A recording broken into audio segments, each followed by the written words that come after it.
YCP అధినేత జగన్మోహన్ రెడ్డి ఎప్పటి నుంచే అలర్ట్ కావాల్సిన సమయం ఏమన్నా ఆసన్నం అయిందా? ఒక పక్క షర్మిల, మరో పక్క చంద్రబాబు నాయుడు గారు. జగన్ని వీక్ చేసే వ్యూహాలు, ప్రయత్నాలు చంద్రబాబు నాయుడు గారు చేస్తూ ఉంటే, బీజేపీకి అంటగాగుతున్నాడు జగన్మోహన్ రెడ్డి లేదా వైసీపీ అని ప్రచారం చేస్తున్నారు వైఎస్ షర్మిల. అంటే అన్నా చెల్లెళ్ళ మధ్య వివాదం ఇప్పుడు కాంగ్రెస్ వర్సెస్ వైసీపీ వివాదంగా మారిపోయింది, లేదంటే మార్చేశారు రాజకీయ పరిస్థితుల్ని. ఇలాగే చూస్తా ఊరుకుంటే రేపొద్దున పరిస్థితి, వైసీపీ పరిస్థితి ఏంటి, అంతే సంగతులు అన్నట్టుగా ఉందా? ఇద్దరూ కూడా అసలు అధికార పక్షంలో ఉన్న టీడీపీని విమర్శించాల్సిన కాంగ్రెస్ లేదంటే షర్మిలో, ప్రతిపక్షంలో ఉన్న జగన్ను విమర్శించడం వైసీపీకి బీజేపీకి అంటకాగుతున్నారంటే వాళ్ళిద్దరిని అంటగట్టే ప్రయత్నం చేయడం ఎటువంటి రాజకీయం? ఇదే అంశం మీద చర్చించే ప్రయత్నం.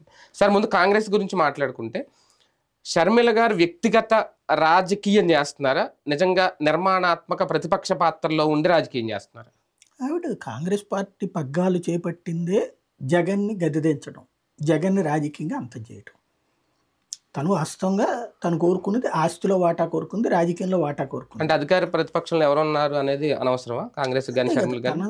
తను ఒక లక్ష్యం పెట్టుకుని వచ్చింది. ఇప్పుడు జగన్మోహన్ రెడ్డి కాంగ్రెస్ అనే దాన్ని అంతం చేయాలని లక్ష్యం పెట్టుకోవాలి. తన లక్ష్యం ఏంటంటే జగన్మోహన్ రెడ్డి తన అధికారంలోకి రావడం. తన అధికారంలోకి వచ్చినప్పుడు కాంగ్రెస్ ఆటోమేటిక్గా సైడ్ అయిపోయింది. ఇప్పుడు మన లక్ష్యం ఏంటి అన్న దాని మీద పాలిటిక్స్ ఆధారపడి ఉంటాయి. జగన్మోహన్ రెడ్డి లక్ష్యం తన అధికారంలోకి రావడం. ఏంటది అంటే, కాంగ్రెస్ అనేటువంటిది వారసత్వ రాజకీయాలను ప్రజలు అనుమతించరు, కాంగ్రెస్ వల్లనే వారసత్వ రాజకీయాలు నడుస్తున్నాయి. వివిధ రాష్ట్రాల్లో ఎవడన్నా ఉంటే నాయకుడు మా చెప్పు చేతలో మేము భిక్ష వేస్తే బతుకుతున్నాడు అని ఫీల్ అవుతుంది. అంటే మా లోకల్ నాయకుడు 10% అయితే 90% మార్కులు మాయి అని ఫీల్ అవుతుంది. అంటే చెట్టు పేరు చెప్పుకుని కాయలు అమ్ముకోవాల్సిందే తప్పించి మీరు డైరెక్ట్గా మీకు అంత సీన్ లేదని భావిస్తుంది.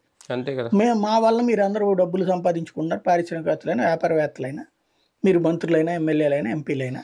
కాబట్టి వారసత్వం అనేది మాకు తరతరాల నుంచి వచ్చినటువంటి హక్కు. అది నెహ్రూ తర్వాత మధ్యలో లాల్ బహదూర్ శాస్త్రి వచ్చినా, ఇంకెవరు వచ్చినా, ఇందిరాగాంధీనే కదా వారసత్వం వచ్చింది. మళ్ళీ ఇందిరాగాంధీ తర్వాత మధ్యలో పివి వచ్చినా, ఎవరు వచ్చినా మళ్ళీ ఏదైతే వీళ్ళు తీసుకొచ్చుకున్నారు కదా సోనియా గాంధీ, ఇదే రాజీవ్ గాంధీ తర్వాత సోనియా, ఇట్లాంటి లెక్క వచ్చింది కదా. ఆ లెక్కల్ని కౌంట్ వేసుకునేసి పబ్లిక్ గాంధీల కుటుంబాన్ని వారసత్వం అంగీకరిస్తారు కానీ గ్రౌండ్ లెవెల్లో కాదు. ఇప్పుడు సచిన్ పైలట్ ఎందుకు పక్కకి వెళ్ళిపోయాడు, లేకపోతే మాధవరావు సింధియా ఎందుకు కొడుకు జ్యోతిరాజ్ సింధియా చూసి ఎందుకు అటు వెళ్ళిపోయాడు?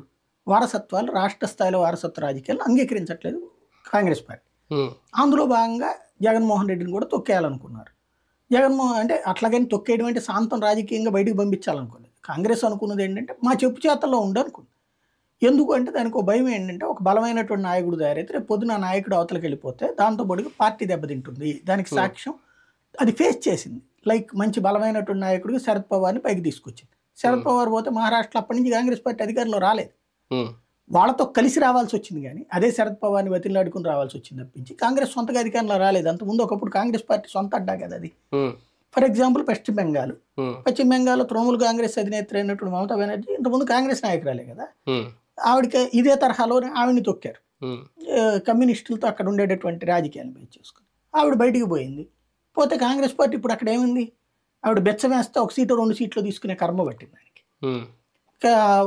మన ఉత్తరప్రదేశ్ సమాజ్వాదీ పార్టీ ఇచ్చే బెచ్చం మీద బతుకుతుంది. తమిళనాడు డిఎంకే వాళ్ళు ఇచ్చే బెచ్చం మీద బతకాల్సి వస్తుంది. ఈ స్టేజ్ ఎందుకని, అక్కడ బలమైన నాయకులు అవతలకి వెళ్ళిపోయారు కాబట్టి. ఇప్పుడు వాళ్ళందరూ కాంగ్రెస్ నాయకులే కదా. కాంగ్రెస్ నాయకులు వేరే వైపుకి వెళ్తే వెళ్ళిపోతుంది. కాబట్టి ఒక రాష్ట్ర స్థాయిలో బలమైన నాయకుడిని తయారు చేస్తే మనకి లాయల్టీ ఉండడు. కాబట్టి జాతీయ నాయకత్వం బలంగా ఉండాలి. మిగతాది ఒక 4-5 ఎంకరేజ్ చేయాలి. అందులో మనం అదేది కుర్చీలాట ఆడదాం. లైక్ ఇప్పుడు సిద్ధరామయ్య, డీకే శివకుమార్, నీకెందుకు నీ వెనకాల నేనున్నా ఇద్దరు రెచ్చగొట్టారు. ఫైనల్గా అధికారంలోకి వచ్చాక డబ్బులు ఖర్చు పెట్టి అంతా చేసిన డీకే శివకుమార్ డిప్యూటీ చేశారు. కులం పరంగా పలుకుబడి ఉన్నటువంటి సిద్ధరామయ్యని సీఎం చేశారు. మధ్యలో 3 వాళ్ళని ఎంకరేజ్ చేస్తున్నారు. ఇప్పుడు ఆ 3 ముక్కలాట్లో రోజు కాంగ్రెస్ మాట ముగ్గురు ఒకటి మీద ఒకటి కంప్లైంట్లో భాగంగా చెప్పుకుంటారుగా. ఆ విధంగా కాంగ్రెస్కి నిధులు వస్తుంటాయి. అట్లా కాంగ్రెస్ మాటకి చెల్లుబాటు అవుతుంటుంది. అది కాంగ్రెస్ నైజం. అది జగన్మోహన్ రెడ్డి మీదకి ఎందుకు మరి అట్లాంటిది తేడా వచ్చిందంటే, రాజశేఖర రెడ్డి అనేటువంటి వాడు కాంగ్రెస్కి ఉన్నటువంటి ఆ తెలివితేటలు కనిపెట్టి ఇక్కడ కింద లెవెల్లో ఎక్కడ ఎవరిని ఉంచాలో అట్లా ఉంచాడు. తన మీద అసమ్మతితో ఉన్నటువంటి వర్గాన్ని ఏ రోజున పైకి ఎదగనీల. తెలంగాణ నాయకులను ఎక్కడ ఉంచాలో అక్కడ ఉంచాడు. ఆంధ్రాలో పోటీ ఉండేటువంటి నాయకులను ఎక్కడ ఉంచాలో అక్కడ ఉంచాడు. ఓ రకంగా కాంగ్రెస్ అధినాయకత్వానికి ఇక్కడ గ్రౌండ్ రాజకీయం చేయనీయకుండా అడ్డుకున్నాడు.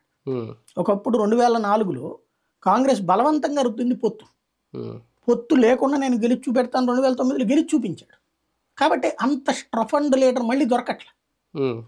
అలాగా మళ్ళీ దానివల్ల ఏమైపోయింది, అధినాయకత్వం దగ్గర కంట్రోల్ లేకుండా రాజశేఖర రెడ్డి. అలాంటి పరిస్థితి జగన్మోహన్ రెడ్డి కూడా, ఇతను అంతకంటే ముదురు, రాజశేఖర రెడ్డి కొడుక రాజారెడ్డి వారసుడు అనేటటువంటి భయం. కానీ నాకు అర్థమైందల్లా రాజశేఖర రెడ్డి వారసత్వం జగన్మోహన్ రెడ్డి దగ్గర ఉంది, కానీ రాజారెడ్డి వారసత్వం షర్మిల దగ్గర ఉంది. యాటిట్యూడ్, కిల్లింగ్ ఇన్స్టింక్ట్ అంటాం, అది షర్మిల దగ్గర ఉంది, జగన్ దగ్గర అది లేదు. రాజశేఖర రెడ్డి లాగా నేను కూడా అధికారంలోకి రావాలి, నా పేరు 10 మంది చెప్పుకోవాలా, నన్ను దేవుడు అనుకోవాలనే ఫీలింగ్ రాజశేఖర రెడ్డిదైనా ఇతనిదైనా. షర్మిల అట్ట కాదు, మనం అంటే వణకాల, అవతలోడు చచ్చిపోవాలి, నాశనం అయిపోవాలని కోరుకునేటువంటి మెంటాలిటీ. ఇద్దరి యాటిట్యూడ్ లో ఉన్నటువంటి తేడా, కిల్లింగ్ ఇన్స్టింక్ట్ అంటుంటాం. యాంటీ బీజేపీ అనే విధానాన్ని బలంగా తీసుకెళ్తున్నారు ఒక రకంగా. షర్మిల జగన్ ని టార్గెట్ చేయడం వెనక అదే వ్యూహమా, రాష్ట్ర ప్రయోజనానికి సంబంధించి వేరే వ్యూహం ఏమన్నా ఉందని అనుకోవాలా? అసలు షర్మిల యాంటీ బీజేపీ అనేటటువంటిది కాంగ్రెస్ పార్టీ యాంటీ బీజేపీ కాబట్టి అది షర్మిల కాదా? షర్మిలకి ఏం సంబంధం? షర్మిల ఇంతకుముందు బీజేపీ వాళ్ళతో నరేంద్ర మోదీ వైసీపీకి బీజేపీకి ఎందుకు ఆమె లింక్ పెడుతున్నట్టు? అది కావాలని గ్రౌండ్ లెవెల్లో ఏదో ఒకటి మాట్లాడాలి. అదేదో టీడీపీని వాళ్ళు ఎన్డీఏలో ఉన్నారు కాబట్టి వాళ్ళని విమర్శించవచ్చు కదా, అధికారంలో ఉన్న టీడీపీని బాబు గారిని విమర్శించవచ్చు కదా. ఇప్పుడు ఆవిడది అసలు పాయింట్ మీకు ఎవరికి అర్థం కాని లాజిక్ ఒక పాయింట్ ఉంది. ఆవిడ చేస్తున్న పాయింట్ ఏంటి, క్రైసిస్ మేనేజర్ ఫర్ టీడీపీ. అవును, మీకు ఎలక్షన్ నెక్ టు నెక్ అవుతుంది అనుకున్నప్పుడు కేఏ పాల్ని ఓట్ల చీల్చడం కోసం ఎలా వాడుకుంటారో ఇప్పుడు షర్మిల అట్లా వినియోగించబడుతుంది. ఇప్పుడు జగన్మోహన్ రెడ్డి పాజిటివ్ ఓటు చీల్చే బాధ్యత షర్మిలకి అప్పచెప్పారు. ఆవిడ ఆ ప్రయత్నం చేసింది, కానీ ఆశించింది జరగల. కానీ ఆవిడ వల్ల ఒక బెనిఫిట్ ఏమైందంటే ఆ వ్యతిరేకత ఎక్కువ స్ప్రెడ్ చేయడానికి కుదిరింది. కుటుంబమే కొట్టుకు చేస్తున్నారు, తల్లి చెల్లిని వదిలేశాడు, ఈ ఫీలింగ్కి బాగా ఉపయోగం. దాంతోపాటు స్వయంగా తన తల్లిని కూడా ఆవిడ మేనేజ్ చేయగలిగింది, అంతా జరిగింది. ఇప్పుడు పర్యవసానం ఏమైంది, వాళ్ళ కుటుంబం సరిగ్గా లేనప్పుడు రాయలసీమలో దెబ్బతిన్నారు. ఇప్పుడు అట్లాగా ఓడిన తర్వాత అక్కడతో వదలదలుచుకోలేదు. తను నేను చెప్పినట్టు కిల్లింగ్ ఇన్స్టింక్ట్ ఎట్లయినా సరే సర్వనాశనం చేసేయాలని నన్ను అనుకుంటాను. తన కాళ్ళ దగ్గరికి రావాలని అనుకుంటాను. తన అన్న వదిన తన కాళ్ళ దగ్గరికి రావాలని కోరుకుంటాను. వైసీపీని బీజేపీకి అంటగట్టడం ద్వారా ఒక రకంగా, అంటే అఫీషియల్గా వాళ్ళిద్దరికి పొత్తు లేదు కాబట్టి ఈ మాట మాట్లాడతారు, అంటగట్టడం ద్వారా వాళ్ళకున్న ట్రెడిషనల్ ఓట్ బ్యాంకు, లేదంటే ఒక SC ST vote bank, Christian vote bank, ఆ 40% ఉన్న కొంత దాన్ని దూరం చేసే ప్రయత్నంలో సక్సెస్ అవుతారు. అసలు వైసీపీ బీజేపీ అనే పదము నేను చెప్తున్నది అక్కడే, అది ఆవిడ యాటిట్యూడ్లో నుంచి కావాలని ఒక చిన్న వార్డింగ్. ఆవిడ మాట్లాడుతున్నది ఎందుకు వచ్చింది ఇప్పుడు అకస్మాత్తుగా ఆవిడ తెర మీదకి, వైసీపీ బీజేపీ అనేది ఏదో ఎస్టాబ్లిష్ చేయడానికి కాదు ఆవిడ వచ్చింది. మీరు చూడండి పత్రికల్లో వచ్చినటువంటి వార్తలు, జగన్ ఇప్పుడు ఇది ఎందుకు ఎత్తాడు అమ్మ ఒడి. అక్కడ పాయింట్ ఏంటంటే మొన్న ఒక సర్క్యులర్ వచ్చింది, మనం ఆ రోజున కూడా డిబేట్ చేసుకున్నాం, ఇదేదో ఫెయిలర్ వదిలినట్టున్నారు కావాలని, సైకలాజికల్ గా మన మైండ్ సెట్ ఏంటో తెలుసుకోవడానికి తల్లికి వందనానికి సంబంధించింది వచ్చింది. వాస్తవంగా అయితే అది మెమో అంటే సపరేట్ గా ఆధార్ కోసం, ప్రత్యేకించి ఆధార్ కోసం లింకప్ చేయడం నాకు అర్థం కాల. ఇప్పటికే ఆధార్తో లింకప్ అయ్యి ప్రతి ఇంటిది ఆధార్తో లింకప్ అయ్యి ఉంది, దాని ఆధారంగానే ఇస్తున్నారు. మళ్ళీ ఆధార్తో లింకప్ చేసుకోవడం ఏంటి? వాస్తవంగా సీన్ ఏంటంటే ఆ రోజున 15,000 రూపాయలు ఆ రూట్లో అనుకున్నారు. ఎప్పుడైతే అది రప్చర్ అవుతుందో దాన్ని ముందు విద్యాశాఖతో, ప్రాథమిక విద్యాశాఖతో చెప్పించినా ఆశించినంత విధంగా ఎక్కలేదు. అప్పుడు పాజిటివ్గా కానప్పుడు నెగిటివ్గా షర్మిల రంగంలోకి వచ్చేసింది. ఏంటి చంద్రబాబు ఇట్లా చెప్పడం ఏంటి అని నిలదీస్తున్నట్టు అడుగుతూ, ఇదంతా అడిగే హక్కు మా అన్నయ్యకి ఎక్కడ ఉంది, మా అన్నయ్య నా చేత చెప్పించాడు, ఇద్దరికి ఇప్పిస్తానని చెప్పి మరి ఇవ్వలేదే, అట్లాగా అడిగే హక్కు ఉందా అంటూ బిగిన్ చేసి, అంటే ఆ ఇష్యూని డైవర్ట్ చేసేసి, అది అంటే ఓ రకంగా చెప్పాలంటే తెలుగుదేశాన్ని కాపాడడం కోసం ఆవిడ లైన్లోకి వస్తుంది ఆ టైం. మరి ఉట్టి దాని మీదనే మాట్లాడితే ఆ మాట అంటారు కదా, కాబట్టి దాన్ని కవర్ చేసుకోవడానికి ఈ పదం వాడుతుంది. ఇది బీజేపీ. మరి అదే మొక్క తెలుగుదేశం పార్టీ బీజేపీ కలిసినే ఉన్నాయి కదా, వీళ్ళందరికీ మేమే శత్రువుని, రైట్. మరి ఎందుకని తెలంగాణలో వరగాలేదు మూసుకున్న పార్టీని, అక్కడ బీజేపీకి నువ్వు శత్రువే కదా బేసిక్ గా. ఒకటే ఏంటంటే క్రైసిస్ మేనేజర్, టీడీపీ క్రైసిస్ వచ్చినప్పుడు ఇదివరకు పవన్ కళ్యాణ్ ఉండేది, ఇప్పుడు పవన్ కూటమిలోనే ఉన్నాడు కాబట్టి ఇప్పుడు షర్మిల ఉంటది, కమ్యూనిస్టులు సిపిఐ ఉంటది, రామకృష్ణ గారు. అంటే చంద్రబాబు గారి వ్యూహాత్మక రాజకీయ ఎత్తుగడలో ఈవిడ ఒక పావు, అలాగని ఈవిడికి ఏదో కోట్లు ఇస్తారని నేను అనుకుంటున్నాను. అంటే టీడీపీకి ఎంతవరకు మేలు జరుగుద్ది దీనివల్ల అనేది ఒక కాన్సెప్ట్, వైసీపీ నుంచి కొంత ఓటు బ్యాంక్ అయినా కాంగ్రెస్ కి వచ్చే అవకాశం ఉంటుందా? ఇంకేముంటుందండి, అలా ఇంతకు మించి ఏం పీకుతారు ఇప్పుడు? అంటే ఉన్న 40% ఇప్పుడు ఎలాగైనా చీలిస్తే కదా పూర్తిగా వైసీపీ భూస్థాపితం అవుతుంది. టోటల్ గా ఇంత తీవ్రమైన వ్యతిరేకతలో వచ్చిన ఓట్లది, ఇంకేం కొత్తగా చీలుస్తారు దాంట్లో నుంచి? అవును, ఇంకా 5 ఏళ్ళు టైం ఉంది, ఇంకా ప్రయత్నం చేస్తే ట్రై చేసుకోమనండి, ఏముంది ఇంకా అందులో. అంటే ఒక ఆల్టర్నేటివ్ లాగా ఈ మాటల వల్ల కాంగ్రెస్ ఎంతవరకు ప్రజలకు కనిపిస్తుంది? ఏమవుతుంది ఇంకా 5 ఏళ్ల తర్వాత చూద్దాం. ఇప్పుడే రాజెవడు రెడ్డి ఎవడు, వాటికి దీనికి ఏం సంబంధం లేదు. అది బీజేపీతో సంబంధించిన ఇష్యూ కాదు, అది ఓన్లీ తెలుగుదేశం సేవియర్ టాపిక్, అంత మించేం లేదు. అది వైసీపీ న్యూట్రల్ గా ఉందనుకోవాలా, లేదంటే ఎన్డీఏ వైపు ఉందని అనుకోవాలా? YSR Congress party from the beginning state politics తప్పించి నేషనల్ పాలిటిక్స్లో ఇన్వాల్వ్ అయ్యి చక్రాలు తిప్పాలనుకోదు. అది ఫస్ట్ గుర్తుపెట్టుకోవాల్సిన అంశం. ఇంకోటి, కేంద్రంతో తగవు పెట్టుకున్నటువంటి సందర్భంలో కూడా కాంగ్రెస్తో ఇలాంటి సంస్థాగత విషయాల్లో కాంగ్రెస్తో విభేదించలేదు. లైక్ ప్రణబ్ ముఖర్జీని కాంగ్రెసే ప్రెసిడెంట్గా పెట్టింది, అప్పుడు సపోర్ట్ చేసింది ఇదే వైసీపీ. అలాగే అప్పుడు కేంద్రం పెట్టిన బిల్లులకు కూడా సపోర్ట్ చేసింది. వీళ్ళ కాన్సెప్ట్ ఏంటంటే కాంగ్రెస్ మీద శత్రుత్వం కూడా కాదు, సోనియా మీద శత్రుత్వం కూడా కాదు, మాకెందుకు మా అధికారం ఎవరు, నేను రాజశేఖర రెడ్డి వారసుని, మా నాన్న నిన్న అధికారంలోకి తెచ్చారు, మీ పార్టీని 2 సార్లు అధికారంలోకి వచ్చింది మా నాన్న వల్లే, మా నాన్న యువతలకు వచ్చినప్పుడల్లా మీరు పోయారు, మరి అట్లాంటప్పుడు మమ్మల్ని ఎందుకు పట్టించుకోరు అనేటటువంటిది ఈయన ఆస్పెక్ట్. మేబీ ఇప్పుడు అదే పాయింట్ రేపు పొద్దున కాంగ్రెస్ నోటీస్ కూడా తీసుకుపోతాడేమో జగన్, అందులో డౌట్ ఏం లేదు. ఎందుకంటే రాజకీయం ఏ క్షణంలోనైనా ఎటైనా మారచ్చు. ఇప్పుడు రేపు పొద్దున బేసిక్గా 40% ఓట్లు కావాలి, 2% ఓట్లు కావాలనుకున్నప్పుడు ఎటు చూస్తారు? కానీ ఆ పరిస్థితి వస్తే ఐఎన్డీఏ వైపుకి వెళ్ళడం మంచిదా, న్యూట్రల్గా ఉండడం మంచిదా జగన్? అది కేంద్రంలో వచ్చేదాన్ని బట్టి చూసుకుంటాడు. ఇప్పుడు రేపు పొద్దున కేంద్రంలో బీజేపీ దెబ్బతింటుంది అనుకున్నాడు అనుకోండి, నేను న్యూట్రలే అంటాడు. అంటే తర్వాత ఆఫ్టర్ ఎలక్షన్స్ కాంగ్రెస్ కి సపోర్ట్. మమతా బెనర్జీ చేసిన రాజకీయాన్ని ఇప్పుడు జగన్ గారు చేయాలనుకుంటున్నారా? ఎవరు అధికారంలో ఉన్న సెంట్రల్లో ఉన్న రాజకీయాల్లో మమతా బెనర్జీ అయినా సరే ఈయనైనా ఫార్ములా ఏంటంటే సెంట్రల్ పాలిటిక్స్లో మన ఇన్వాల్వ్మెంట్ అనేటువంటిది మన సపోర్ట్ తీసుకుని మనకు పనిచేసి పెట్టాలి, అంతే. వీళ్ళిద్దరు లక్షణం ఏంటంటే అక్కడ చక్రాలు తిప్పాలనుకోరు. అంటే ప్రత్యక్ష మద్దతు ఎవరా అడిగేది? అదే ప్రత్యక్ష మద్దతు అంటే ఎలాగా? కూటమిగా ఏర్పడి కలిసి కూటమిలోకి వెళ్ళడు, భాగస్వామి అయ్యి ఆ మద్దతు ఉండదా? ఇలా పరోక్షంగా వెళ్ళడు. పరోక్ష మద్దతు ఎవడు అధికారంలో ఉంటే అడిగిస్తాడు. అదే మమతా బెనర్జీ చేస్తుంది అదే. అట్లా కాదు, మమత వెళ్ళిపోయింది. అవును, మమత మొదట్లో విడిగా ఉండేది, కానీ మమత తర్వాత దూరిపోయింది. ఇతను అట్లా చేయడు.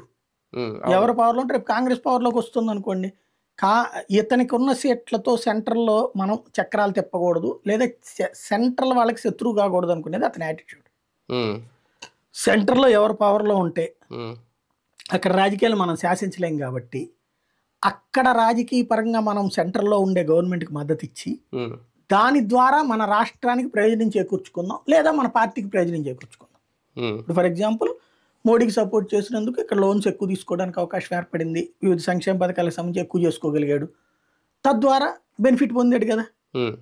అట్లాగే రేపైనా బెనిఫిట్ పొందాలనుకుంటాడు తప్పించి వేరే రూట్ ఆలోచించాడు అతను. అంటే న్యూట్రల్ గా ఉంటున్నారని అనుకోవాలి. అయితే అది న్యూట్రల్ అనడానికి కూడా లేదు, తన రాజకీయం అంతే. న్యూట్రల్ అంటే అసలు ఎవరితో సంబంధం లేదు, మద్దతు ఇచ్చినప్పుడు ఇంకా న్యూట్రల్ ఎట్ అవుతుంది? అంటే ఇంకా ఇవ్వలేదు కదా ఇంత ముందు. బిల్లులకు మద్దతు ఇస్తున్నారు, ఎవడు సెంటర్ లో పవర్ లో ఉన్నా వాళ్ళకి మద్దతు, అది విధానం అంతే. దానికి వేరే పదమేం లేదు.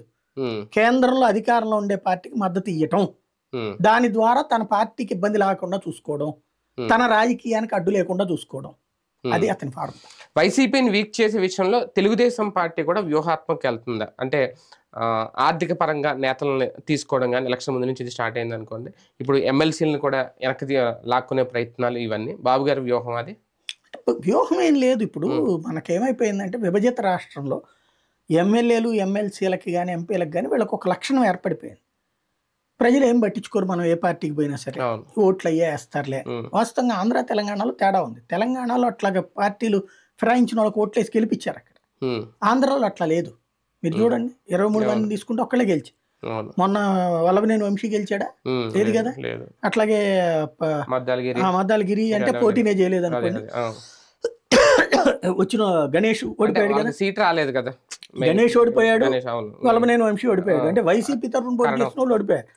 తెలుగుదేశం పార్టీ తరఫున చేసినటువంటి కోటరెడ్డి గెలిచాడు, ఆనంద రామనారాయణ రెడ్డి గెలిచాడు, శ్రీదేవికి సీట్ రాలేదు, మేకపాటికి సీట్ రాలేదు. అంటే తెలుగుదేశం తరఫున వలసలు వచ్చినటువంటి వాళ్ళు గెలిచారు, వైసీపీ తరఫున వలసలు వచ్చినటువంటి వాళ్ళు ఓడిపోయారు. ఈ ఫార్ములా కనబడ్డప్పుడు రేపు రావాలనుకునేవాడు ఎట్లా వస్తాడు? అవును. సింపుల్ లాజిక్ కదా. అలర్ట్ అవ్వాల్సిన సందర్భం ఒక రకంగా ఎప్పటి నుంచో జగన్మోహన్ రెడ్డి గారు ఒక పక్క కాంగ్రెస్ కాచు కూర్చుంది, ఒక పక్క టీడీపీ వ్యూహాలు టీడీపీ చేస్తుంది. ఆయన ఎప్పుడూ అలర్ట్గానే ఉంటాడు కాబట్టి సమస్యలు ఏంటి టైం ఇప్పుడే ఏమీ ఉండదు.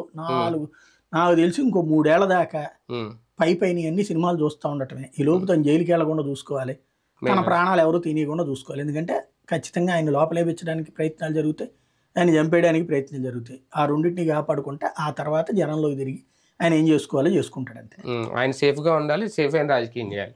రైట్, చూద్దాం. మొత్తానికి కాంగ్రెస్ పార్టీ కూడా సీరియస్గా ప్రయత్నం చేస్తుందా త్రూ షర్మిలతో? ఒక పక్క చంద్రబాబు నాయుడు గారి రాజకీయం ఎలాగా నడుస్తుంది? అలర్ట్ అవ్వాల్సిన సందర్భమేనా జగన్మోహన్ రెడ్డి గారు?